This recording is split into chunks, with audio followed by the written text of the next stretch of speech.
இந்தியாவில் ஜாதி எதுவுமே இல்லாமல் ஃபுல்லாக ஒழிஞ்சிச்சுன்னா அப்போ வந்து ரிசர்வேஷன் வேணாம் சார். ஒரே ஒரு இது மட்டும் சொல்கிறேன் சார். ஒரு running race sir, 50 kilometre running race 3 பேர் ஓட போகிறாங்க. ஃபஸ்ட்டு ஓடுறவனுக்கு வந்து 2 கை 2 கால் எல்லாமே நல்லாயிருக்கு. 2வது ஓட போகிறவனுக்கு வந்து 1 கால் மட்டும் இல்லை, 3வது ஓட போகிறவனுக்கு வந்து 2 காலுமே இல்லை. ஃபஸ்ட்டு ஓட போகிறவன் வந்து 50 கிலோமீட்டர் ஓடினா போதும். 2வது ஓட போகிறவனுக்கு 1 கால் இல்லாதனால அவன் 40 கிலோமீட்டர் ஓடினா போதும். 3வது ஓட போகிறவனுக்கு 2 காலுமே இல்லை, அவன் 20 கிலோமீட்டர் ஓடினா போதும். இதுதான் ரிசர்வேஷன். ஃபஸ்ட்டு பஸ்ஸில் இருக்கிறவங்க வந்து ஜெனரல் பஸ், செகண்டில் 1 காலோட ஓடுறவங்க வந்து பிசி, தேர்டில் 2 காலோட இல்லாமல் ஓடுறவன் வந்து எஸ்சி. இது தப்பா? 2 கால் இல்லாமல் ஓடுறான், அவனுக்கு வந்து 30 கிலோமீட்டர் ஓடினா போதும்னு சொல்கிறோம். இது தப்பா? ஏன்னா நமக்கு கிடைக்கிறது வந்து அவங்களுக்கு கிடைக்கிறது இல்லை சார். அதனால தான் அவங்களுக்கு ரிசர்வேஷன் தரோம். ரிசர்வேஷன் மட்டும் இந்தியாவில் இல்லைன்னா மொத்த எஸ்சி எஸ்டி அப்படியே அமைக்கிடுவாங்க. அவங்க மேலேயே வர முடியாது.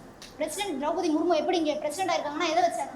அவங்களுக்கு எஸ்சி எஸ்டி கோட்டாவில் பொலிட்டிக்கலில் அவங்களுக்கு